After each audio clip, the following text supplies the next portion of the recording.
आए हुए सभी भक्तों को जय श्रीमन्नारायण, जय श्री कृष्णा, राधे राधे, जय गौरी गोपाल। कैसे हैं आप सब? आप सबको जय श्रीमन्नारायण। बहुत बहुत स्वागत, वंदन, सबका अभिनंदन। आप सब खुश रहें, प्रसन्न रहें, यही भगवान से मंगल कामना है। भगवान की कथा की पावन गंगा में हम डुबकी लगा रहे हैं और हमारे श्री सुशील कुमार गुप्ता जी और आपकी धर्म पत्नी श्रीमती रूबी गुप्ता जी कथा की इस पावन गंगा में डुबकी लगाकर अपने लोक परलोक दोनों को सार्थक कर रही हैं और जीवन को कृतार्थ कर रही हैं। अपनी 21 पीढ़ियों को आपने तार दिया है। भागवत की कथा कहते हैं बिहारी जी की महफिल को बिहारी जी सजाते हैं और वृंदावन वही आते हैं जिन्हें बिहारी जी बुलाते हैं। आप आए नहीं हैं, आपको बिहारी जी ने बुलाया है। बिना बुलाए यहां पक्षी भी नहीं आता, बिना बुलाए यहां पक्षी भी नहीं आता उड़ के। इसलिए तो कहा वृंदावन की महिमा प्यारे कोई ना जाने, प्रेम नगरिया मनमोहन की प्रेमी पहचाने। ये वृंदावन की महिमा सब नहीं जान पाते। धन्यम वृंदावनम तेन भक्तिर नृत्यति यत्र चा। ये वृंदावन भगवान का धाम है। भगवान की इच्छा हुई कि आप यहाँ आए और आप कथा सुने। जब आप पर भगवान की नजर पड़ी तो भगवान ने अपने पास बुला लिया, यहाँ आओ मेरे पास। और आपके साथ ये परिवारी जन आपके आए और सबका मन भगवान में लग रहा है और आप सबका कल्याण कर रहे हैं। बहुत बड़ा पुण्य आपने कमाया है। आपके पुत्र प्रद्युम्न गुप्ता जी, आप भी कथा सुन रहे हैं। छोटा बच्चा है और आप भी कथा सुन रहे हैं। छोटे छोटे बच्चों को भी इसी बहाने माँ बाप को कथा सुनवानी चाहिए। भागवत में आप आओ, बच्चे आए, बच्चे भी सुनेंगे, वो भी कुछ सीखेंगे। आप नवी मुंबई से आए हैं और कथा सुनते सुनते ही आपके मन में भाव जागा। टीवी पर कथा सुनते सुनते हम भी भागवत कराएं। और देखो, भागवत सुनते सुनते भागवत कराने का मन आया तो जब आप भागवत सुन रही थी तब आपके हृदय में भगवान विराजे थे।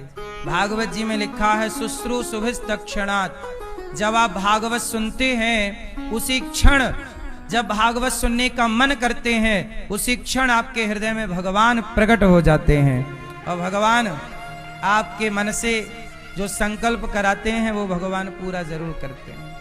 और देखो, आज हमारी 25 बेटियों का यहाँ विवाह है और बेटियों के विवाह भी बिहारी जी ने अपने पास बुला लिए। इन सब जोड़ों को आओ हमारे पास, हम तुम्हारा घर बसाएंगे।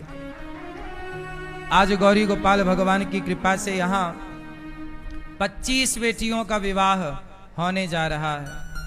आप भी इन बेटियों के माता पिता बनकर गौरी गोपाल में हमेशा की तरह आज भी यहाँ बेटियों का विवाह है। पिछली बार 21 बेटियों का विवाह था, इस बार 25 बेटियों का विवाह है। और अब 21 नवंबर को यहाँ पर 101 बेटियों का विवाह होगा। तो आप भी इन बेटियों के विवाह से अपने आप को जोड़े रखिएगा और कुछ अच्छा करने का मौका मिले तो भागिए मत, अच्छा करने का मौका मिले तो करिए। एक जंगल में आग लगी, सारे पक्षी भाग गए, पर एक छोटी सी चिड़िया चोंच में पानी भर भर के जंगल की आग में डाल रही थी। कौआ बोला भाग चल, जल जाएगी। चिड़िया बोली क्यों भाग चलूं, मैं नहीं भागूंगी। तो क्या कर रही है? बोले मैं जंगल की आग में पानी डाल रही हूं। कौआ हंसा, क्या कर रही है? पानी डाल रही है, क्यों? चिड़िया बोली मैं जंगल की आग को बुझाना चाहती हूं। कौआ हंसकर बोला पगली, क्या तू जंगल की आग को बुझा पाएगी? तेरी चोंच में इतना पानी है? चिड़िया बोली कौआ बात तो सही है, मेरी चोंच में इतना पानी तो नहीं है कि मैं जंगल की आग बुझा सकूं, लेकिन जब भी इस जंगल का इतिहास लिखा जाएगा तो मेरा नाम भागने वालों में नहीं बल्कि आग लगाने वालों में नहीं बल्कि आग बुझाने वालों में लिखा जाएगा। मैं भागी नहीं, मैंने इस जंगल की छाया ली है, दाना पानी खाया है, मैं इसे जलता हुआ कैसे देखूं? इसलिए समाज की सेवाओं से, जिम्मेदारियों से भागो ना, बल्कि समाज की सेवा करो। कई लोग भाग जाते हैं, हम नहीं करेंगे सेवा माता पिता की, हम नहीं सेवा करेंगे, ये हम नहीं, हमसे नहीं होगा। भाई जिम्मेदारियां निभाना ही जिंदगी है, जिम्मेदारियों से भाग जाना जिंदगी का नाम नहीं है।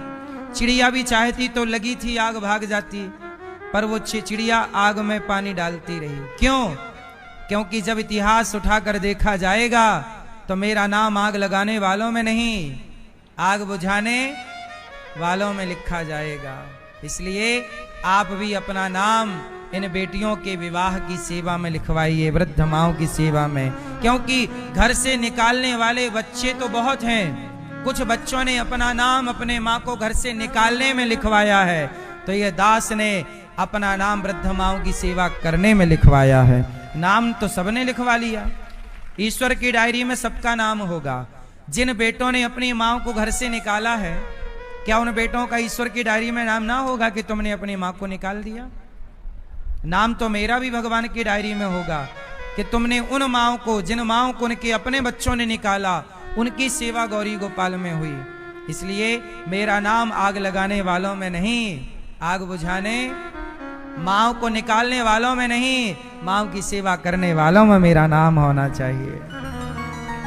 समाज में ये लगी आग, उस आग में ये दास अनिरुद्ध सेवा का पानी ही तो डाल रहा है। कुछ संस्कारों की आग लगी है, मूर्खता की आग लगी है, तो सेवा का पानी डाल डाल कर सिंचाई कर रहा है ताकि कुछ तो संस्कार जीवित रहें, वरना लगभग संस्कार मर रहे हैं। प्रिय भक्तों, अपने आप को गौरी गोपाल की सेवाओं से जरूर जोड़िएगा।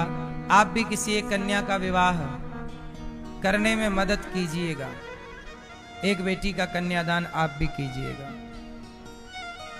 कल हम लोगों ने कथा में सुना कि भगवान एक उंगली से पहाड़ उठाते हैं, गोवर्धन, गाय का वर्धन करते हैं, गाय की सेवा करते हैं और समाज को मैसेज देते हैं भगवान कि आप सब भी गाय की सेवा करना। गौ सेवा, गाय की सेवा बहुत जरूरी है। भगवान कृष्ण क्या करते हैं? गौ माता की सेवा करते हैं। आप लोग गाय की सेवा करते हो कि नहीं? हाँ या ना?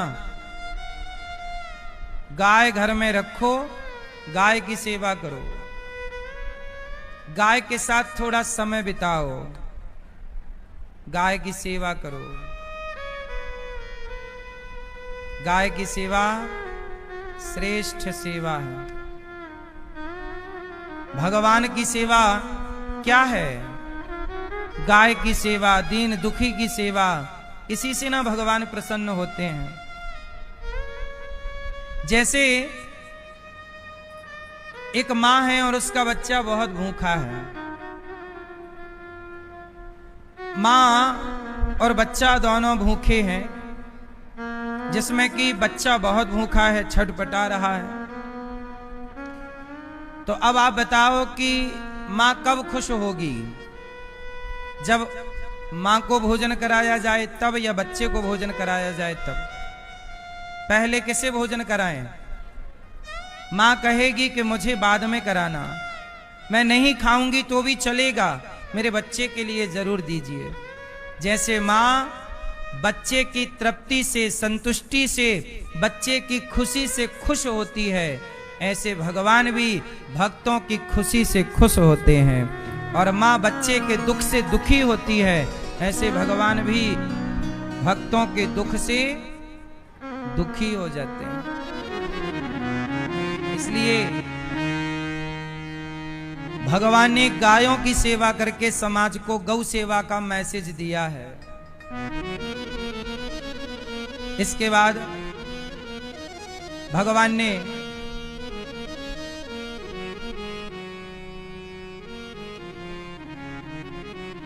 आज यमुना के पुलिन तट पर बांसुरी बजाई और गोपियों को बुलाया। भगवान पिता रात्रि शरदोत्फुल्य मल्लिका वीक्षरन्तुं मनश्चक्रे योगमायामुपाश्रितः। भगवान पिता रात्रि, सारे ब्रजवासियों को भगवान ने पहले तो बैकुंठ का दर्शन कराया और बैकुंठ का दर्शन कराते हुए भगवान ने कहा कि वृंदावन की महिमा बैकुंठ से भी श्रेष्ठ है। ब्रजवासियों को बैकुंठ का नंद बाबा को वरुण देवता ले गए लाए और बैकुंठ का दर्शन करके ब्रजवासियों ने कहा कि हमें जितना सुख वृंदावन में है इतना बैकुंठ में नहीं। वृंदावन की महिमा प्यारे कोई ना जाने। तो वृंदावन की महिमा बड़ी निराली है।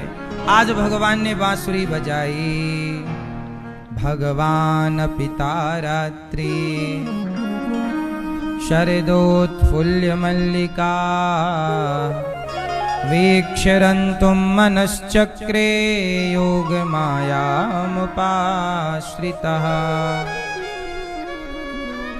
भगवान पिता रात्रि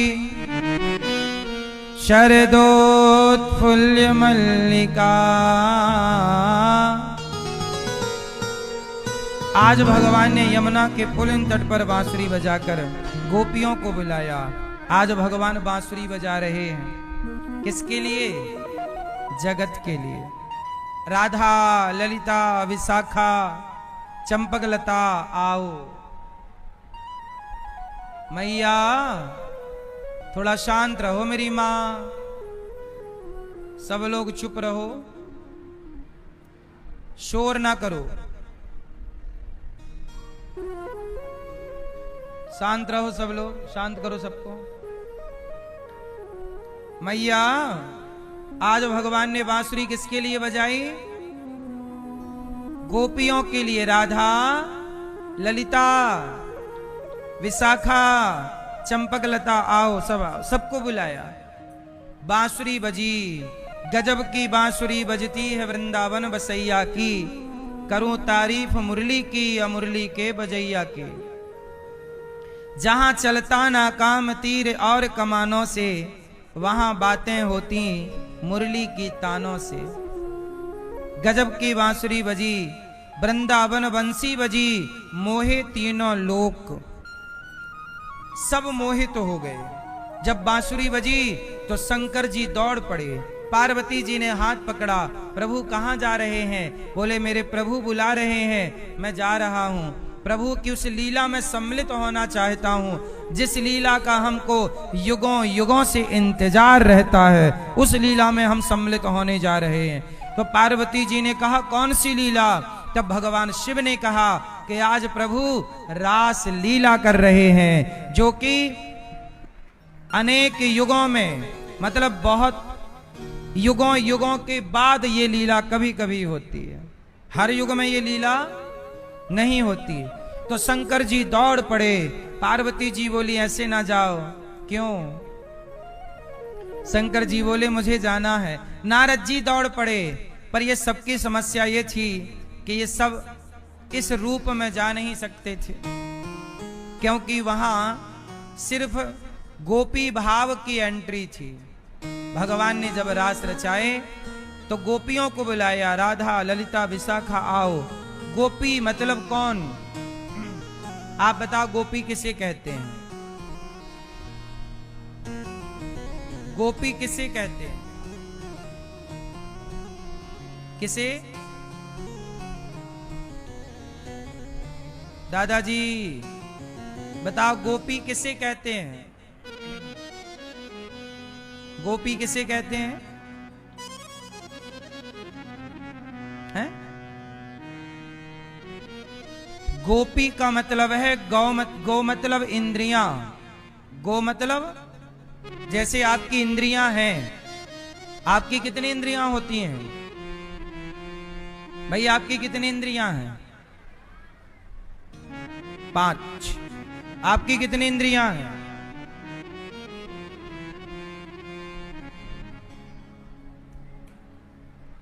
5। आपकी कितनी इंद्रियां भैया चश्मा वाले? 5। भैया आपकी कितनी इंद्रियां हैं? 5। इंद्रियां होती हैं 10। इंद्रियां कितनी होती हैं मेरी मां? कितनी? 5 ज्ञानेंद्रियां, 5 कर्मेंद्रियां। ज्ञान जैसे आंखों से ज्ञान होता है रूप का, कानों से ज्ञान हुआ शब्द का, वाणी से ज्ञान हुआ रस का, चमड़ी से ज्ञान हुआ स्पर्श का, नाक से ज्ञान हुआ गंध का। ये 5 ज्ञानेंद्रियां हैं। रस, रूप, रस, गंध, शब्द, स्पर्श, रूप, रस, गंध। वो 5 कर्मेंद्रियां जिनसे कर्म करते हैं आप लोग। हाथ से कर्म लेना देना, पांव से कर्म चलना फिरना, मुंह से कर्म बोलना बताना, और मूत्र द्वार और मल द्वार। ये 5 कर्मेंद्रियां, 5 ज्ञानेंद्रियां। गोपी मतलब जिन्होंने अपनी इंद्रियों को, इच्छाओं को, जैसे आंख क्या चाहती है? देखना अच्छा, रूप। कान सुनना चाहते हैं, चुगली, निंदा। कान क्या सुनना चाहते हैं? कथा जितना स्वाद देती है, कुछ लोगों को कथा में स्वाद मिलता है आनंद, कुछ लोगों को निंदा में। हाँ हाँ, और सुनाओ क्या हुआ क्या हुआ? तो कानों को सुनना अच्छा लगता है, चुगली, निंदा। भक्त को सत्संग। जिह्वा को, आपकी जिह्वा कैसी है? आपकी जबान पे आपको कंट्रोल है? खाने में और बोलने में। ना तो आज के व्यक्ति को खाने में कंट्रोल, ना तो बोलने में कंट्रोल। मैया, ओ प्यारी मैया यहां वाली, आपको खाने में कंट्रोल है और बोलने में? खाने में कंट्रोल और बोलने में। अच्छा, एक इंद्रिय है चमड़ी, त्वचा। ये त्वचा क्या करती है? स्पर्श। स्पर्श। अभी एक समाचार मिला कि एक स्त्री जिसके 4 बच्चे थे, वो एक आदमी अपने प्रेमी के साथ भाग गई। समझाया लोगों ने कि भाई तेरे 4 बच्चे हैं, तेरा अच्छा पति है, अच्छा चल रहा है, क्यों जाना है उसके साथ? नहीं नहीं मैं तो जाऊंगी। और वो अपने बच्चों को, पति को छोड़ के अपने प्रेमी के साथ भाग गई। और प्रेमी भी 1 साल बाद किसी और के संग भाग गया। ले भैया, अब बताओ वो ना घर की रही ना। अच्छा, आप लोग मुझे बता सकते हैं कि वो अपने पति और बच्चों को छोड़ के भागी तो किसके लिए भागी? काय के लिए भागी बताओ जरा? चमड़ी के लिए। किसके लिए भागी? या पुरुष किसी स्त्री के पीछे भागता है तो काय के लिए भागता है? केवल चमड़ी का सुख। एक भूख होती है पेट की, रोटी खाओ, दाल चावल खाओ तो पेट की भूख मिट जाएगी, लेकिन एक भूख होती है चमड़ी की भूख। पेट की भूख तो फिर भी दाल चावल सब्जी रोटी से मिट जाती है, पर चमड़ी की भूख ने ही रावण का सर्वनाश कर दिया। बोलो हाँ। इसलिए कहता हूं, भूखों में सबसे खतरनाक भूख कौन सी है? बोलो मेरी मां। पर नारी की और पर पुरुष की। पर नारी पर पुरुष की भूख लग जाए तो ये नाश करके ही छोड़ती है। इसलिए चमड़ी एक इंद्री है। त्वचा क्या है? एक प्रकार की इंद्री। गोपियां कहती हैं, गोपियां कैसी हैं? गोपियां, गो मतलब इंद्रियां, अपनी सारी वासनाओं को, अपनी सारी इच्छाओं को गोपियों ने समाप्त कर दिया। पी मतलब पी लिया, अपनी इच्छाओं को समाप्त कर दिया। जिसने अपनी इच्छाओं को पी लिया अर्थात अपनी इच्छाओं को समाप्त कर दिया, जिन्होंने अपने आप को जीत लिया हो, अपनी इच्छाओं पे कंट्रोल कर लिया हो, उन गोपियों को श्री कृष्ण मिलते हैं और उन गोपियों के संग रास रचाते हैं जिनकी कोई कामना नहीं। गोपियां कैसी हैं? निष्काम। गोपियां कैसी हैं? कैसी हैं गोपियां? निशम्य गीतम तदनंग वर्धनम ब्रजस्त्रियः कृष्ण गृहीत मानसा आजग्मुरन्योन्यमलक्षितोद्यमाः सयत्र कांतो जवलोल कुंडलाः। आज गोपियों के लिए भगवान ने क्लीम बीज मंत्र छोड़ा। गोपियां काम कर रही थीं अपने घर गृहस्थी का। दोहंत्यो भी ययो कश्चित दोहम हित्वा समुत्सुकाः। एक सखी गाय दोह रही थी कि कान में बांसुरी सुनाई पड़ी। गाय वहीं, दूध वहीं छोड़ा और दौड़ पड़ी श्री कृष्ण से मिलने के लिए। एक सखी आंगन लीप रही थी गाय के गोबर से, बांसुरी सुनाई पड़ी, वहीं छोड़ा। एक सखी वस्त्र बदल रही थी कि गोपियों ने बांसुरी सुनी, वहीं सब छोड़ा। एक आंखों में काजल लगा रही थी, गोपियों ने बांसुरी सुनी, सब छोड़ करके और गोपियां भगवान की ओर बढ़ती हैं। अच्छा ये बताओ, सब छोड़ करके गोपियां भगवान की ओर जाती हैं। अच्छा ये बताओ, संसार को पकड़ना है कि छोड़ना है? उत्तर दो। जगत को पकड़ने में, अच्छा बताओ, सुख कहां है? पकड़ने में सुख है कि छोड़ने में? अच्छा आप सब लोग अपना एक हाथ पकड़ो, दूसरे हाथ से ऐसे पकड़ो, जोर से मैया पकड़ो, जोर से।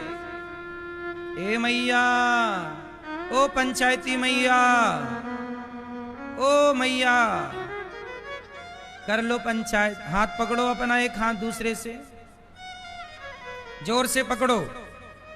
पीले भैया आप नहीं पकड़ेंगे, अब जोर से पकड़ो, कस थोड़ा ताकत लगाओ, अब छोड़ दो। बताओ पकड़ने में ज्यादा अच्छा लग रहा था कि छोड़ने में? हाँ, यही तो हम आपको समझा रहे हैं कि संसार को पकड़ने में सुख ना मिलेगा, संसार को छोड़ने में सुख मिलेगा। सुखी होना चाहते हैं तो जगत में रहो पर पकड़ के ना रहो। जगत में रहो पर पकड़ कर नहीं, छोड़ करके रहो। कैसे? जैसे कमल का पुष्प पानी में रहता है पर पानी को छोड़कर रहता है कि पानी को पकड़कर? जोर से। कमल का पुष्प पानी से अलग है, पानी में रहता हुआ भी पानी से, बोलो हाँ, कमल का पुष्प पानी में रहता हुआ भी पानी से अलग है। ऐसे जगत में रहते हुए भी जगत से अलग रहना है, यही कमल सिखाता है हमें। इसलिए भगवान के हाथ में कमल होता है। भगवान नारायण के एक हाथ में शंख, चक्र, गदा और कमल। एक हाथ में क्या है भगवान के? भगवान विष्णु के हाथ में कमल। कमल क्यों है? भगवान कहते हैं कि जैसे कमल पानी में रहता हुआ पानी से अलग है, ऐसे आप भी जगत में रहते हुए जगत से हाँ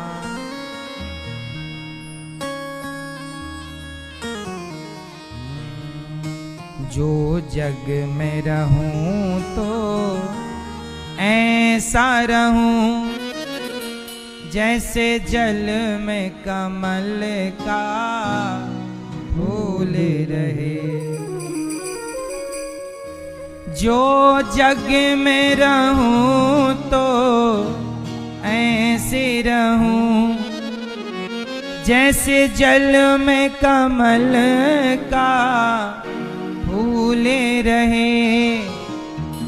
मेरे सब गुण दोष समर्पित हो भगवान तुम्हारे चरणों में। अब सौंप दिया इस जीवन का सब भार तुम्हारे हाथों। तो कमल के पुष्प की तरह आपको जगत में रहे। गोपियां अपनी इच्छाओं को समाप्त कर। अच्छा, आप लोगों में से अभी किस किस की इच्छा जिंदा है? आपकी इच्छा भी जिंदा है कि मर गई है? मर गई? अभी जिंदा? अच्छा, बेहोश है।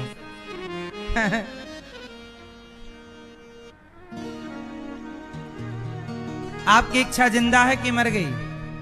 इच्छा सब तरह की इच्छाएं हो सकती हैं, खाने की, देखने की, छूने की, कुछ भी इच्छा, सब कुछ इच्छाएं हैं। इसलिए हम कहते हैं कोई भी इच्छा अच्छी नहीं है, बस एक ही इच्छा अच्छी होती है। बताओ कौन सी इच्छा सबसे अच्छी है?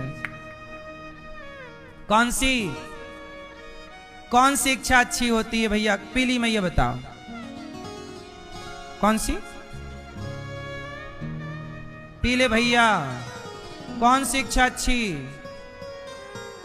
एक ही इच्छा अच्छी है। कौन सी? हाँ, कन्हैया तुम्हें एक नजर देखना है।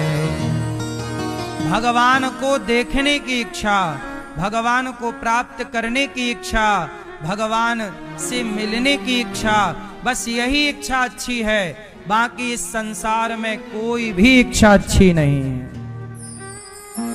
बाकी सारी इच्छाएं कैसी हैं? परेशान करने वाली हैं। इसलिए गोपियों ने क्या किया?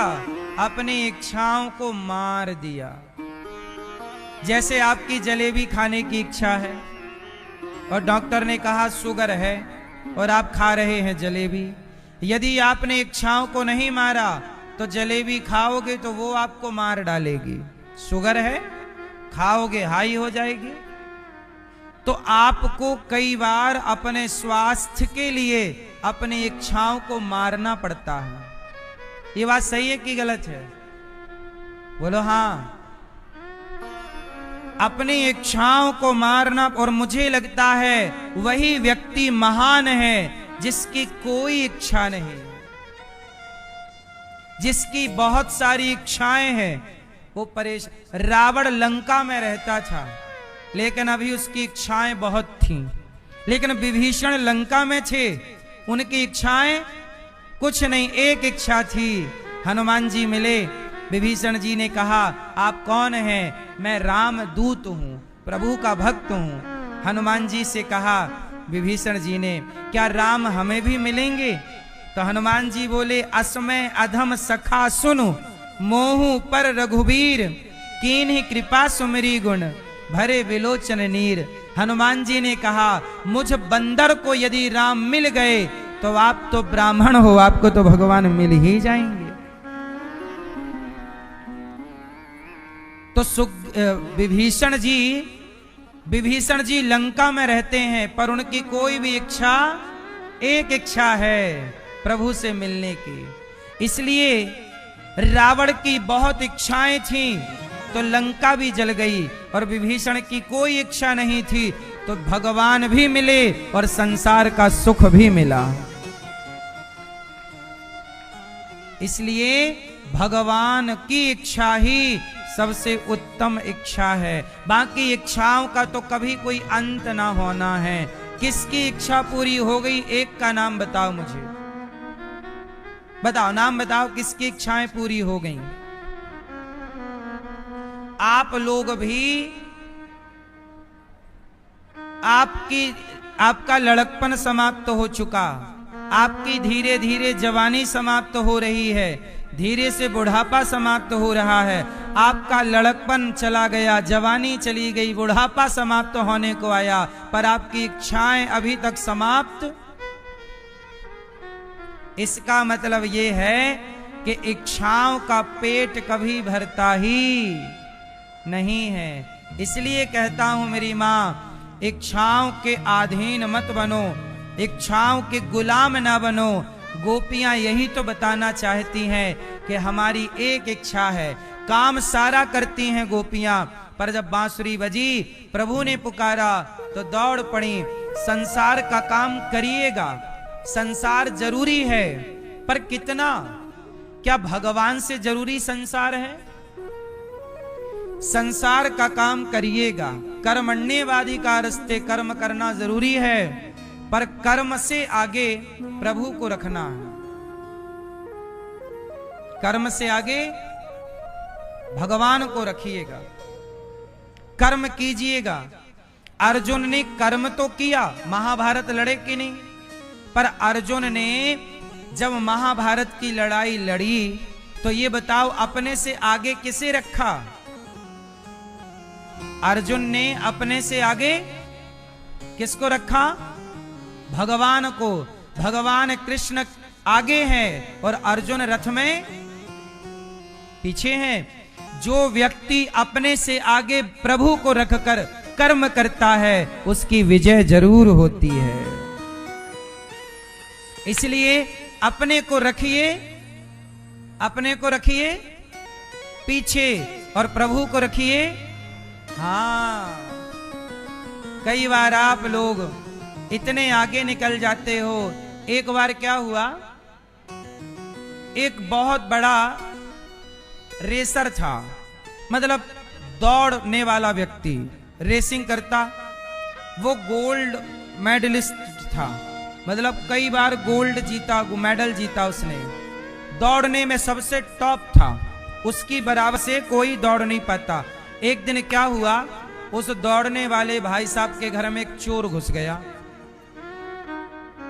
और उसके गोल्ड मेडल उसने और उसका सोना वोना जो भी उसके घर में चोरी करी।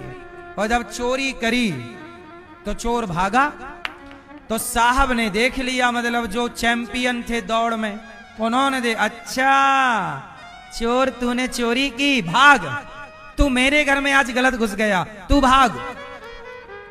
अब चोर भागा तो ये तो दौड़ने में चैंपियन था, भागा भागा तो इसको लगा यार चोर तो मेरे से आगे निकल रहा। तो चैंपियन भाई साहब चोर से आगे निकल गए, तू मेरे से आगे, मैं देख, आगे निकल गए। और साहब दौड़ते दौड़ते आगे गांव में पहुंच गए। तो लोगों ने कहा भाई साहब आज सवेरे सवेरे दौड़ रहे हो? अरे बोले चोर मेरे से आगे आगे जा रहा था, मुझे लगा मेरे से आगे, मैं उसके आगे हो गया। बोले घर से निकले किसके लिए थे? बोले चोर पकड़ने के लिए। चोर पकड़ में आया? नहीं, चोर रह गया पीछे, जिसे पकड़ने निकले थे वो रह गया पीछे, और खुद आ गए आगे। यही हालत आज की है। जिस परमात्मा को पाने के लिए जगत में आए, वो परमात्मा तो पीछे छूट गया, खुद अपने को आगे करके दुनिया में भागे जा रहे हैं। कहाँ जा रहे हैं, क्यों जा रहे हैं, पता ही नहीं, बस जा रहे हैं। आप लोग भी सवेरे से शाम तक दौड़ते हैं, क्यों दौड़ते हो? क्यों भाई साहब? सवाल कर लो एक आपसे, पैसा कमाते हो? बताओ किसके लिए कमाते हो, क्यों कमाते हो? हैं? परिवार के लिए। भाई आप पैसा कमाते हो किसके लिए? हैं? परिवार के लिए कमाते हैं। भाई आप पैसा कमाते हो, आप किसके लिए कमाते हो? जोर से, जोर से। परिवार के लिए। आप पैसा कमाते हो किसके लिए? परिवार के लिए। आप लोग उत्तर क्या दे रहे हैं? हम पैसा कमाते हैं परिवार के लिए। तो इसमें कोई नया क्या है? परिवार का पेट तो कुत्ते भी भर रहे हैं, परिवार का पेट तो बिल्ली भी भर रही है, 12-12 बच्चों को सुअरी भी पाल रही है। बोलो हाँ, तुम 2 ही ना पाल रहे हो, 4 ना पाल रहे हो, 12 बच्चे सुअरी पाल रही है। आप कहते हो हम परिवार के लिए आप कमा रहे हैं किसके लिए? परिवार के लिए। अब यही सवाल आप मेरे से करिए कि अनिरुद्धाचार्य जी आप पैसा किसके लिए कमाते हो? करो सवाल, मेरे से करो ये सवाल।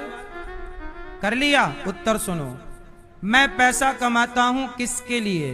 देखो, आप परिवार के लिए कमाते हो, परिवार का पेट तो सुअर भी भर ही रहा है, लेकिन ये दास कमाता है कि मैं कमाऊंगा तो इस पैसे से उन माँओं की सेवा करूं जिनके अपनों ने साथ ना दिया। 300 माँओं के लिए कमाता हूं। मैं कमाता हूं गुरुकुल में पढ़ रहे, गौरी गोपाल गुरुकुल में 150 से ज्यादा बच्चे पढ़ते हैं, उन बच्चों को कमा के पढ़ाना लिखाना योग्य बनाना है। मैं गुरुकुल में बच्चों को क्यों पढ़ाता हूं? जो गुरुकुल में बच्चे पढ़ते हैं ना, वो गीता पढ़ते हैं, वेद पढ़ते हैं, उपनिषद पढ़ते हैं, व्याकरण पढ़ते हैं। एक बात बताओ, क्या सरकार किसी भी स्कूल में गीता पढ़ा रही है? क्या सरकार किसी भी स्कूल में वेद पढ़ा रही है?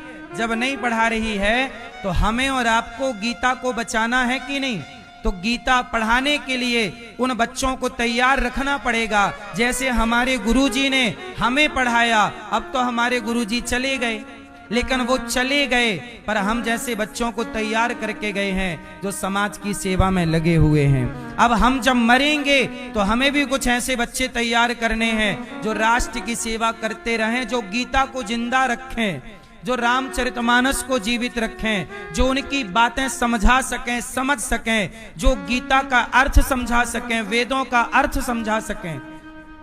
इसलिए हम गुरुकुल में बच्चों को पढ़ाते हैं। तो हम पैसा कमाते हैं तो उन बच्चों के लिए, गायों के लिए। आज गौशाला गाय आजकल बूचड़ खानों में कट रही है, हम 400 गाय की सेवा करते हैं, 150 नंदी की सेवा करते हैं। हम कमाते हैं गाय के लिए, गौरी गोपाल गुरुकुल में बच्चों के लिए।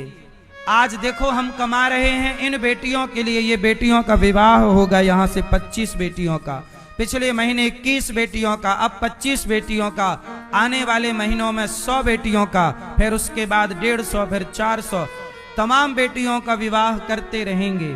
तो बताओ, हम भी कमा रहे हैं। अपनों के लिए ना कमाया करो, अपनों का तो गुजारा हो ही जाएगा। सबके लिए, सबके हित में, सर्वे भवन्तु सुखिनः, सदा ये भाव रखो कि हम समाज की सेवा करेंगे, हम देश की सेवा करेंगे। अपनों का पेट तो सब भर ही रहे हैं, आप कौन सा बड़ा काम कर रहे हो?